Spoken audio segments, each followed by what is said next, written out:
Okay. Cool. Let's go on.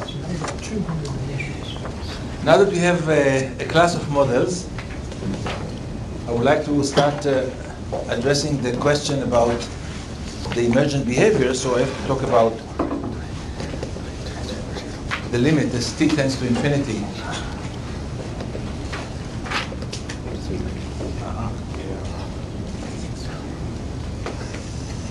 So a fundamental question, very simple question that I will raise and very difficult to answer is, does averaging lead to flocking? In the case of second order model, we would like to know whether all the velocities approach a limiting velocity while the diameter stay finite. So basically all the terms xi move just in simple translation. This is the simplest question. There is no structure there at all. It's just linear translation. And in order to address the question, I do exactly what I've done before. First of all, I give you in 2 slides what is going on without too many explanations, and then I will drill into the details. Okay? So in order to give you the general answer without too much clarification, I would like to introduce, this is a favorite approach that I took in recent years. I would like to introduce a new aspect which has to do with computer science. So far, I did not mention that. So basically, what we have is, we have to consider this problem, right? Actually, there's an I which is missing here. And think now of graphs. So I would like to think about the graph. And graph is a collection of, it's very basic, vertices and edges, right? And either there is a connection or there is not a connection. That's basically what we have to do. So once we have a graph, the graph consists of vertices with the agent I. In fact, what is important is the property or the intensity of agent I, which is denoted by bold pi. And the edges, somehow they have to measure the communication. Everything here is about communication, information. So what we would like to define is the gradient along an edge. Gradient, by definition, is a change. So we make the change, and we define it along edge as the difference between pi and p minus pj, weighted by the square root of phi ij. Whatever the phi ij is, whatever it is. So now we define the gradient. So instead of having a continuum space, we have a discrete space, which is the graph.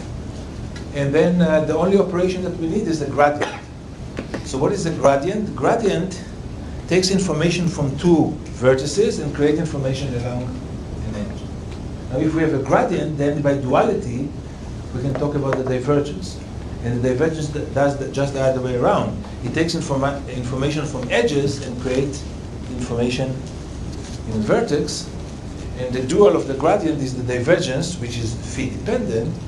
And it takes the information from all the edges neighboring to vertex I, and this is the Eij. This is exactly the dual operator. The divergence and the gradient, they are dual in this sense.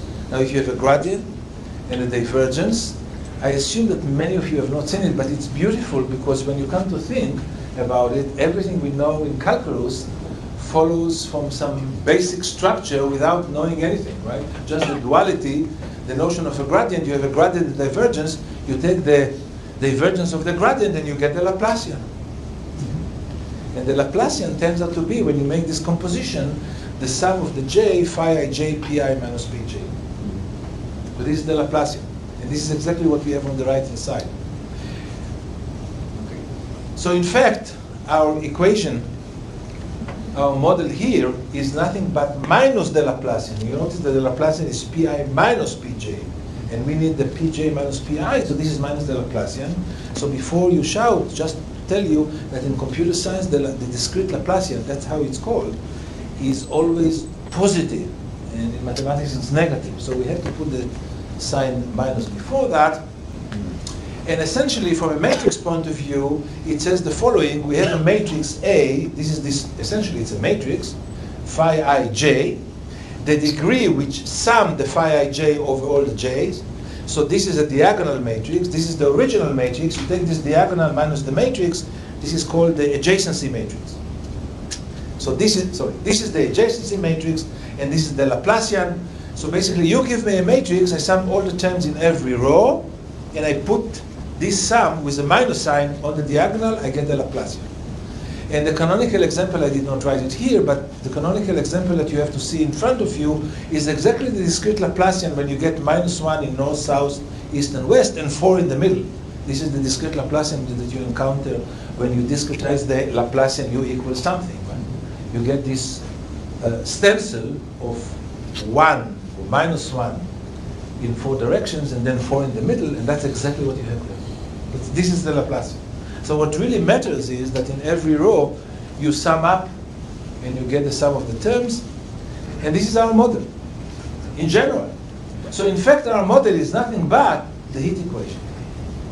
So, just a quick question. I mean, you stick again to the scaling it by n rather than the degree. Does it matter? Of course, because I don't know how to do it otherwise. Yeah. It's true.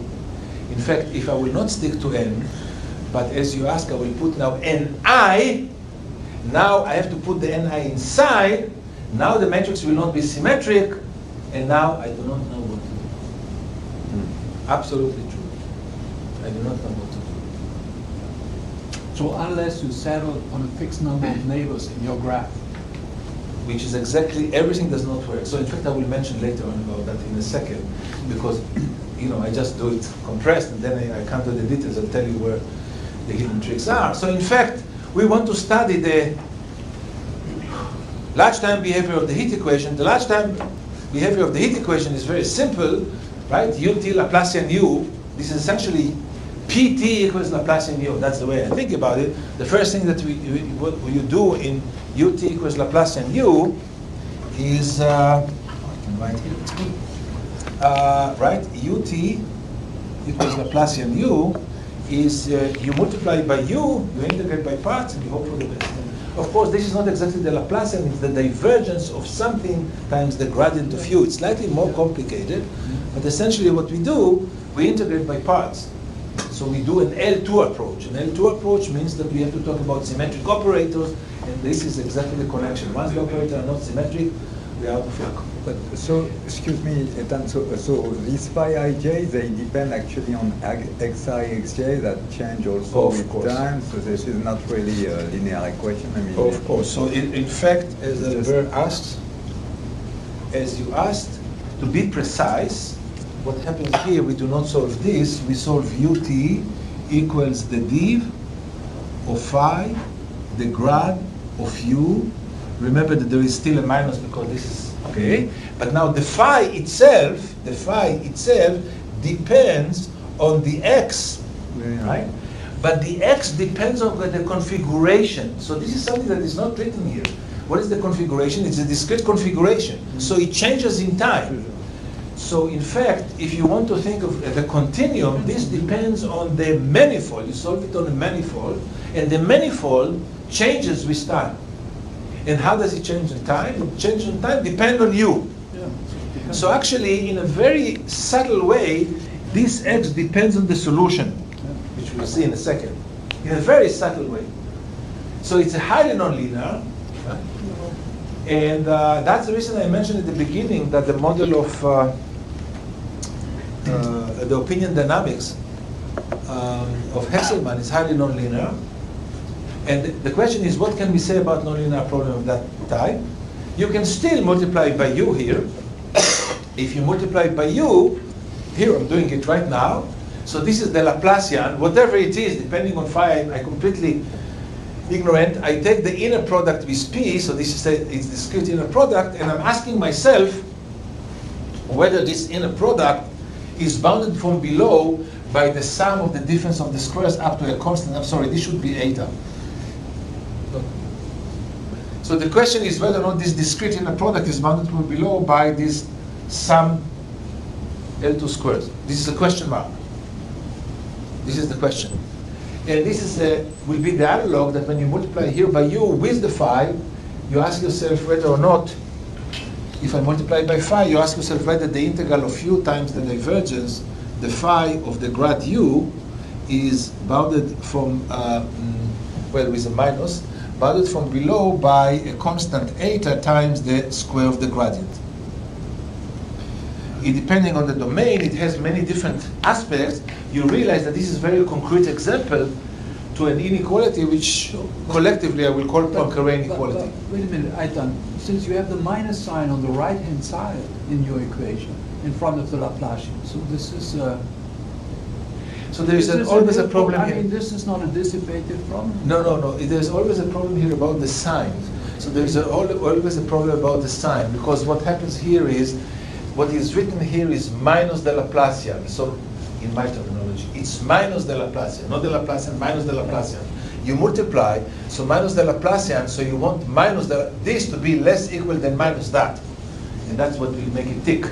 Because if this inequality holds, then suppose this inequality holds, then I will define by these brackets to be the sum of the square and take the square root. Then what I will get is that the rate of change of this fluctuation, let's call this quantity fluctuation, will be bounded from above by minus,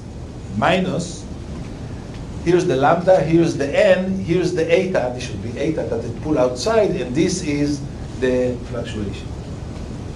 And then I will get that actually there is a contractivity of this fluctuation if there is such an estimate. I don't know if there exists such an estimate. So the question now is, does such an estimate exist? And the answer is yes. In general, you have such an estimate. And now I'm running rather fast. And this constant here, eta, is the second eigenvalue of the Laplacian matrix that I mentioned before. So it's a little vague at this stage. The second eigenvalue of the Laplacian, there is some matrix, you have to check it, that the second eigenvalue is positive. If the second eigenvalue is positive, then of course what we have to solve here is we get a Gromov inequality, and then we will conclude that this diameter goes to zero, namely all the fluctuation goes to zero, and that's what we need. But now there's a new kid on the block, which is the second eigenvalue of the Laplacian. It's a matrix. We have to access it, and this number, the second eigenvalue, is called the Fiedler number, which appears also in all these Poincare inequality. And the Fiedler number, in the discrete case, measured the connectivity of the graph. So it's the first time we do it. I will repeat all of this in details, but before we go to details, let's see the forest. So it's a connectivity of the graph, and the first time we come into this discussion about what is about connectivity of the graph. So we really want to make sure that if we see the interaction as a graph, indeed the graph is connected. Everybody is connected to everybody else. Maybe not directly, maybe indirectly, but we never separate the graph into two disconnected, divorced groups. It's the first time we see it through this idea. And as a result of this, we can show, I will get into details in a second, that if phi has so-called fat tail condition, which means that if phi has a tail which is non-integrable, in particular that it's not completely supported, then the Fiedler number does not vanish, and then we get that the fluctuation tends to zero, and if the fluctuation tends to zero, it means that each individual property must approach the average, which is an invariant property of the dynamics. So long-range interaction, we get unconditional flocking. So the bottom line in this case, which took some years to crystallize, is very simple. If the crowd is connected and everybody talks to everybody else, in particular if we have a fat tail condition, then we get unconditional flocking. It doesn't matter how you start, they will all converge to a consensus. It's very simple, it's very beautiful. It took some years to realize, and it's not that critical because it's not realistic that everybody talks to everybody else. And as we shall see, you say, okay, let's improve it. Well, it turns out to be a very difficult task. This makes me, what about short-range interactions? In short-range interaction, there are some inherent instabilities and we cannot analyze the behavior. And the reason for this difficulty is that there is an interplay. It's exactly what I discussed here, is that the graph is changing together with the dynamics, so it's not clear what is really going on. So let's now talk is the details about the emergence of consensus. So actually, there are many ways to strip a cat. So I start with this approach. And okay, let's start with the fully discrete. I mean, there are many ways to do it. I chose this one way. So remember, now I'll do it even the fully discrete. So here's the rate of change of the property P is balanced by this elliptic operator. I put lambda to be 1 in this case, right? This is the elliptic operator. This is the adjacency matrix. Whatever it is, it's out there. This is the most important thing. And we want to address the question, what happens as T tends to infinity with delta T being even fixed? And A is a stochastic matrix. Rho stochastic means that the Aij are greater or equal than 0 and the sum up to 1. This covers everything I said so far. So what is the large time behavior of this problem? It seems to be rather trivial, right? This is a linear problem, I used to think. It's a linear problem. How complicated could it be? Well, it is complicated, but let's try to see our best in a systematic manner. So this I call a nonlinear alignment because I know I do allow Aij to depend on the P's and they can vanish. And if they can vanish, that's a bad case. So let's see what happens here. So now I go back and I write that P at time T plus delta T equals to P, right? So here's the P, and then we get minus delta T times P, here it is, and then we get delta T times the matrix A operating on the vector P. Actually, P is a vector, so the matrix A is a block matrix. And the only thing we have to understand is what happens with these dynamics. A is not a constant, so these are not just power boundedness, but A can change. So we have to be more careful. And the idea is like this: why won't we define I will call it the diameter. I mean, I gave you an example before of a diameter which is the fluctuation, the L2 fluctuation. There are many other diameters. I don't know how to quantify this. So let's agree that we measure a diameter which will measure how different are the members in the group. And what I would like to have is that this diameter, the diameter of AP, will be always contractive relative to the diameter of P. So this should be a property of the matrix A. So let's assume that you will come now with a notion of a diameter, it's up to you, that will be contractive on the matrix A. If you have such a diameter, I win. The reason? Well, I will take the diameter on the left. Okay, I will take the diameter here, I'm doing it. I'm taking the diameter on the left, and I will get that this is less, and I assume, of course, that it's homogeneous, the diameter. And it's convex, so I get 1 minus delta T, the diameter of P here, plus delta T, the diameter of AP. By assumption, it's less than 1 minus 8 at the diameter of P, and you end up with Gromberg inequality. So everything will shrink. So the only thing now is, find what could be the diameter. Well, if the diameter now is has a fat tail, then we will get contraction, and therefore all the PI's will go to P infinity.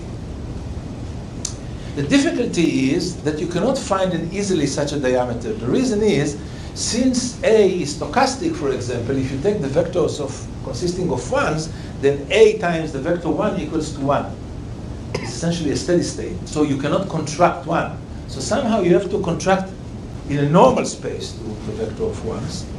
And then for the choice of contractivity, diameters here should be separated from the limiting case P infinity, limited in the angle. Okay, so here are two examples. Suppose we take the L2 diameters. L2 diameters canonically goes with symmetric matrices. So I will assume that the matrix A is symmetric. Non-linear, but still symmetric. And then it turns out that if you take the L2 diameter, then this ratio between AP and P, when you take all the P's which are different than the state 1, is given by -1 minus eta. That's what I said before. And it's likely a long, yeah. So actually, it's actually a long derivation here. If you want to do it exactly, and it appears again and again and again in the computer science, in terms of the Fiedler number, in terms of the Courant-Fisher. So let me first of all read it. I mean, essentially, if you have a matrix such that it moves 1 to 1, if P is orthogonal to 1, then the fluctuation is essentially the size of the P. Think of it for a second, you see that I'm correct. The fluctuation of P is the same thing as a multiple of the size of P, if P is orthogonal to the vector of 1. And second, if P is orthogonal to 1, then A of P is orthogonal to 1, assuming that A is symmetric. These are the two properties that are needed. And under this condition, what happens here is that if you take fluctuation, divide by fluctuation, so you get now all the fluctuation orthogonal to 1, and then this is the size of AP divided by the size of AP, because the size of P because of that. And then when you take the ratio of the sizes, well, this is essentially the inner product between AP and P. For symmetric matrices, the numerical radius and the norm are the same. And if you look at this quantity, basically this is by Courant-Fisher characterization. This has to do with the second eigenvalue of the matrix A. So there's a lot of information here, but at the end, they all do the same. With different names, with different characterization, it comes to the Courant-Fisher characterization. And the Courant-Fisher characterization, I want to remind you, that if you take the inner product of any symmetric matrix, A, P, comma, P, and you normalize by the vector P, then if you run it of all vectors, you get the largest eigenvalue. If you run it of all vectors which are normal, orthogonal to the largest eigenvector, you get the second eigenvalue. And this is it. And this is it. Okay. So this is how you get now the graph Laplacian. So here's the identity is the sum of the elements, which I assume to sum up to 1 to simplify matters here. And what you get here is therefore the second eigenvalue, which is mu2. I call it eta before. And you have to do the work, and you get the contractivity that I had before. So there's a lot of work that has to be done here.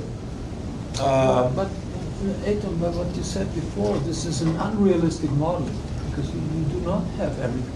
It is realistic. Let me step by step. Just a second. Now the problem is, in order to make it realistic, is who is this second eigenvalue? What do we want from this Fiedler number?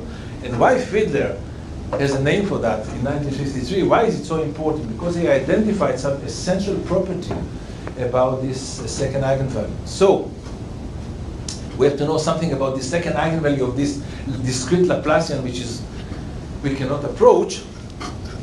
Okay. Yeah. So before we do that,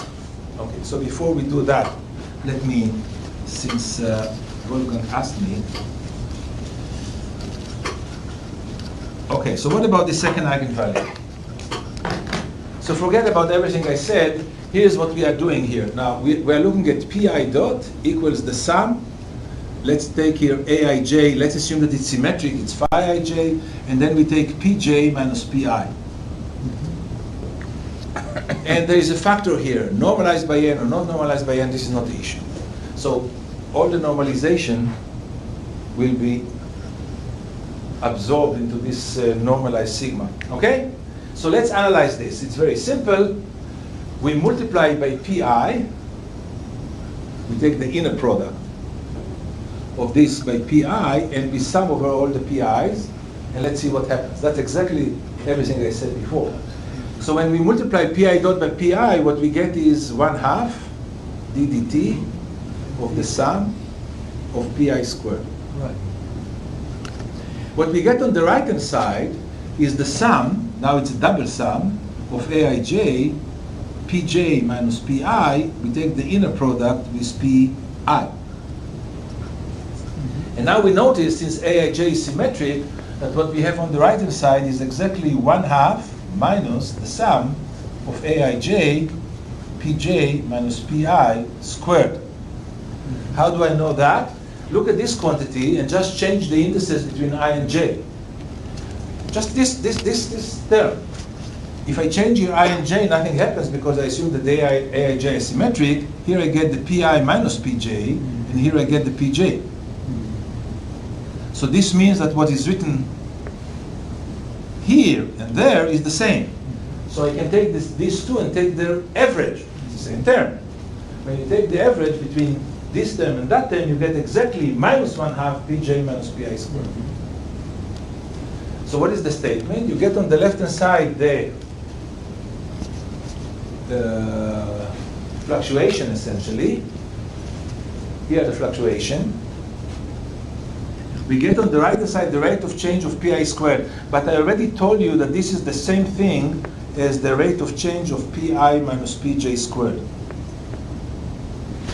Actually, when we divide it by n. So these two things are the same thing. The reason is that the difference between the squares here and the squares there is this inner product between pi and pj, but the sum of the pi is constant in time. So it's the same thing. So indeed, we get what we want. We get the rate of change of the fluctuation is given by up to factors a weighted sum of the fluctuation. So what we have to do, we have to take this and to pull it out. As we shall see, we do it all the time. We just have to take the aij outside, so we have to assume that the aij are bounded by some number away from 0. This is the eta that appears there. And it is here that we make a divorce from reality. If you take the aij to be greater than eta, this is the statement about the phi being integrable, and this means that everybody communicates with everybody else with sufficient strength. This is the global model, and that's basically what is written here in some very fancy way, but it doesn't tell us anything. What does it mean? Everybody talks to everybody else? Well, this tells you that the minimal value of a matrix, a symmetric matrix, which with entries which are non-negative, is always a lower bound, for the Fiedler number.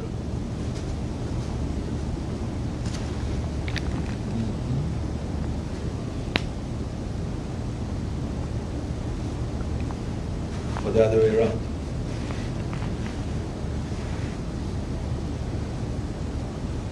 Or the other way around, right? That matrix, yeah. That if the minimal value is bounded away from 0, then the Fiedler, yes. Right. So if the minimal value is bounded away from 0, then the Fiedler number is bounded away from 0. That's good. But in practical cases, the aij or the phi ij could vanish. So typically this number is 0, but the Fiedler number is a question mark. So I come back to the question, so what is this Fiedler number? So this is realistic. But before we do that, I still want to have a handle about what's going on. I can define also another kind of diameter, which is, I would call it L infinity diameter, just the maximal distance. In this case, this comes, many times in statistical physics, it turns out within this diameter you can check the contractivity, and in this case the eta stands for what is called the coefficient of ergodicity. And the coefficient of ergodicity is something I can measure. It has to do with take two elements, aik and ajk, take the smallest of the two, sum of all the k's, and take the mean of the I and j. You like it? Good. You don't? This is what you're stuck with. Essentially, it means that every two agents maybe do not communicate directly, but there is a third guy that communicates between them. So this is the coefficient of ergodicity. And if the coefficient of ergodicity is bounded away from 0, then actually you can work out the whole machinery I showed you before, and you will get into consensus. What is the coefficient of ergodicity between you and I? Yes, if all the terms are bounded away from 0, the coefficient of ergodicity is positive. That's it. That's the story. Okay, so that's basically, it appears mainly in the social, in opinion dynamics in this case. And you get the case that global connectivity implies unconditional consensus. Therefore, that's the reason I wrote it here. Okay, fine. Now, I am still stuck with this, in the symmetric case, with the case of, this applies, by the way, to the non-symmetric case, of this Fiedler number, and I'm asking myself, so what is this Fiedler number? Actually, it is seems to be sharp, and let me, okay, let me put this question mark out there, because I would like to concentrate, and then I will come back about the Fiedler number, because in some sense this is the heart of matter. So let's see, why is it true that if I know something about phi, then I know something about everything else? So it goes like this. If you come to a second order model, it's slightly delicate, so I would like to highlight here a point, how everything fits together if I show this connectivity. So in the second order model, we get the matrix aij depending on the position. But actually what we are changing is the velocities. So you remember that the derivative of the position is the velocity. Hence the derivative of the diameter, whatever it is of the positions, have to do with the diameter of the velocities. Okay, and what about the diameter of the velocities? The diameter of velocities is driven by minus phi at the diameter of the positions times the diameter of velocities. So let's think about it, this statement for a second. You see, all these averaging models, they just say that I take my state and you remember this version of local gradients. I always take the difference between me and my neighbors and I weight it by the phi. So now let's assume that phi is decreasing. So what will be the worst case scenario? I have to take the two guys, I don't know who they are, the two agents, which are at the extreme of our group. These two members in the extreme of our group, their interaction is phi at the diameter of the group, which is the largest. They are the most in danger to break down. So I have to take this extreme case, here it is.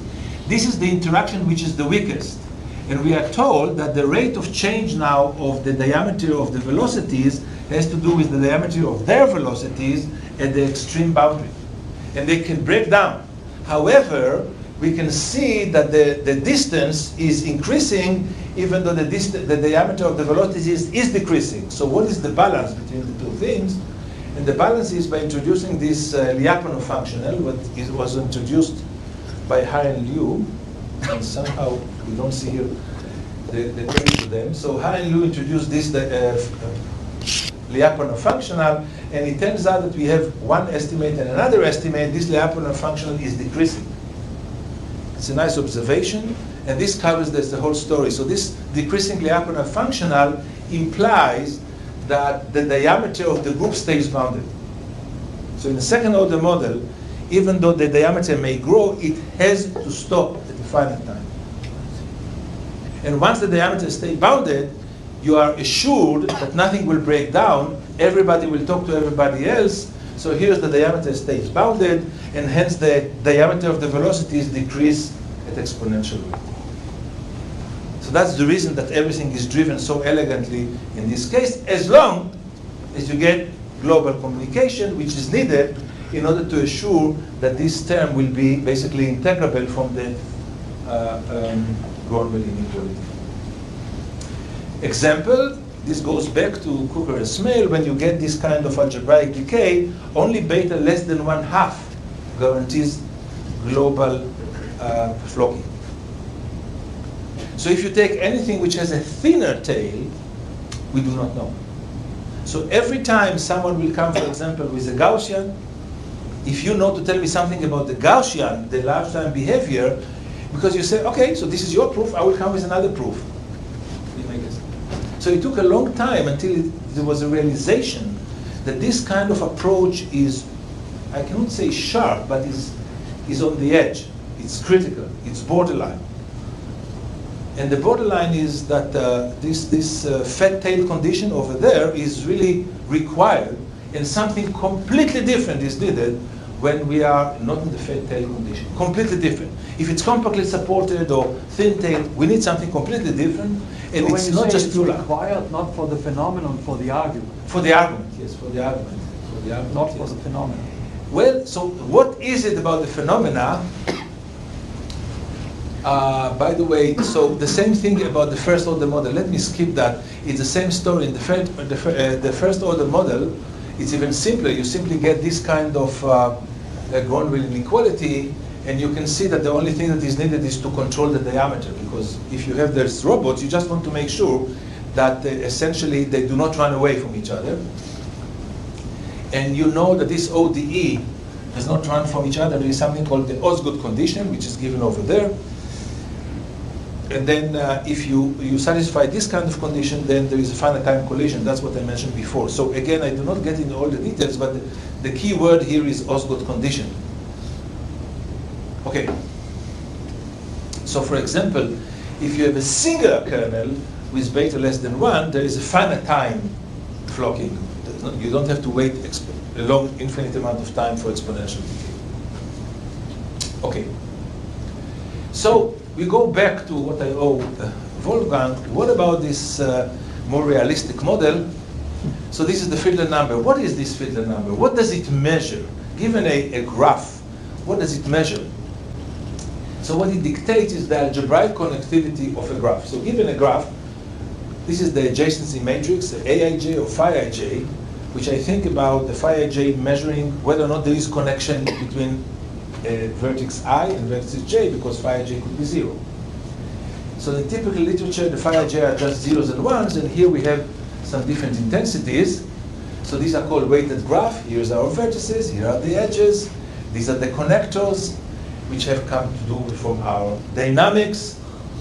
And we have to see what is the second eigenvalue, and I claim that this is the connectivity that we have to do here. So let's jump and do everything in order to see what's going on. So what does it mean that we are connected?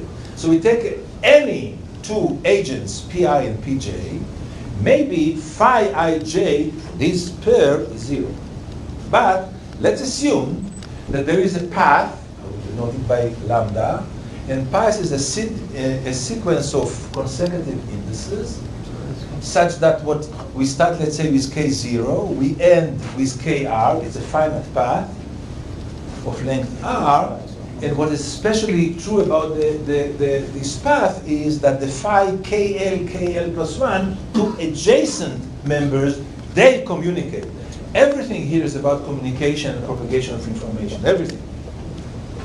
Okay, so even though phi ij could be 0, phi k and the next k are not 0.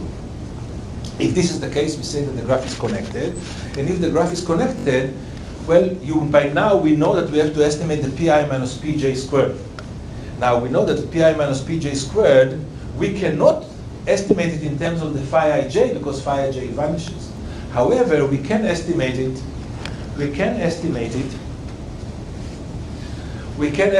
it by some multiple constant of the difference of the squares between two consecutive talking agents, depending on the length of this path.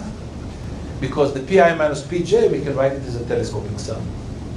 And then, since these two are talking to each other, they are bounded from above. That's what we need. They are bounded from above by the intensity phi of these two communicating agents. And therefore, again, by pulling out some parameters, we get the sum of the alpha beta, phi alpha beta, p alpha minus p beta squared over all the members in our group. So remember that I wanted just to pull out the aij outside, and I pull out the mean. Well, now I did not pull out the mean, I just pull out just the mean of the phi along a path. I don't know what the path is, but I want to assume that it exists. Okay, when I do everything, this is lambda 2. It's the mean over all the connections about all the paths, and this is what was studied by Fiedler in 1973, and it has many, many more important applications than just collective dynamics, about spectral dynamics that I will not mention here. Anyhow, it measured the connectivity of the graph. So now we understand what we really do. Of course, if all the aij are different from 0, the graph is connected. But I allow some of the aij to vanish. For example, the graph could be at the beginning connected, but maybe connectivity will break down later on. And now the question is, so now we understand we're entering a new domain about connectivity. How do we propagate connectivity in time? Is it true that connectivity persists in time? And that's a difficult question. So here's an example. I mentioned that already before. Here are the difference of opinions, scalar opinions, ranging from 0 to 10. And even this lady has nothing to do with this guy over there. Why? Because in this case, the influence function has the interval, supported on the interval 0, 1. So clearly, the lady who has opinion 2.3 has nothing to do with the guy who has opinion 7.7. However, there are enough intermediaries so that the graph is connected. So the graph is connected at the beginning. But as time evolves, you can see, since the distances here are greater than 1, that you get 4 different parties that completely divorce from each other, and that's the end of it. And indeed, when you draw here the eigenvalues, you can see that the second eigenvalue at a certain point jumped to 1. Actually, it should be, the eigenvalues are between 0 and 1, so the second eigenvalue closest to 0. But anyhow, they jump to 1, and therefore the graph becomes disconnected. And the multiplicity of the leading eigenvalue tell you how many parties you get. In fact, I would be very much interested to know the number of parties, even in this simple model. And when you come to think about it, it has a lot of applications. For example, I would like to control the opinions. Okay, so the issue of the Fiedler number is very important. It actually has monotonicity property and so forth and so on, and an application to spectral bisection and the Fiedler vector, which characterize certain oscillation in the model, but it just deserves a separate lecture, but not here. Okay. So this brings us to the question of short-range interaction, and I always will conclude by that. So let's take, I mentioned that again and again, let's take our favorite distribution of opinions, and here's the characteristic interval 0 to 1, and you can see that even though the graph is connected, you get 4 parties. That's it. At the same time, we take the same initial configuration, we take now a different kind of interaction or communication protocol, and the communication protocol goes like this. If you are too close to my opinion here, let's say between 0 and 1/2, then I place less importance to your opinion. I'm much more important to those that have different opinion than mine, which is of course completely counterintuitive. But I'm recommending that you pay more attention to those that do not think like you. Oh, yes. Yes. Something which I learned from Wolfgang. And to our surprise, we find out that with the same distribution, we get a consensus. And this is not so this is called homophilous dynamics, where you place more importance to those that think like you. And this is called heterophilous dynamics. So there are two intensities, A and B. A are closer and B are further away. And you can find out that as you increase the ratio B over A, the number of different opinions shrinks, and you get only one opinion. Most of the time, but not all the time. And one would like to study this case. So this is a work with Sebastian Mosch from 2014. And this was addressed in 2017 by Garnier and his co-author in a beautiful paper in probabilistic terms. And now, after I copied that for a couple of years, I couldn't figure out why, what, because I tell you, this is probabilistic statement. It's not a deterministic statement. And it has to do, with, of course, with the fact that the Fiedler number, in some sense, in one case stays positive, in another case it breaks down. Why? And the answer I will tell you tomorrow, because now I know the answer in a more general terms. It's not probabilistic, something completely different. And that shows you the difference and the delicacy of understanding the discrete dynamics. Which, before I finish, what I did not understand at that time is that the discrete dynamics is the wrong problem to look at. So let me conclude by saying the following. So I'm spending the last couple of hours talking about this model. This model is inherently unstable. If you're talking about short-range interaction, which is, okay, we understand about global interactions, but we come to more realistic case, short-range interaction, where phi is really compactly supported, then these models are unstable. So there is no chance to understand the large time behavior of this model. And the person who said it first and understood it first is not Boltzmann, but years before Boltzmann is Immanuel Kant. And let me quote from 1784 the beautiful statement of Immanuel Kant, stating that, however obscure the causes, permit us to hope that what seems complex and chaotic in the single individual may be seen from that point of view of the human race to be as a whole, to be steady and progressive, though slow evolution of its original endowment. So Kant recommended that we will go to the large crowd dynamics before we do the large time dynamics. And indeed, that's what I will do. So, thank you.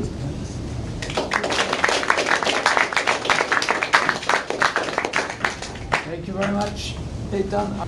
Right. So, nevertheless, are there immediate questions? Otherwise, we can discuss. Yeah, please. So these spread of numbers that, like the calculation you put it there. So the convergence rate really depends on the number of agents, right? The capital N there. So if you're talking about large crowd dynamics, where this thing breaks down. And this is why I keep on asking him why he is scaling by n. Yeah. Okay, so I have to be slightly more careful here.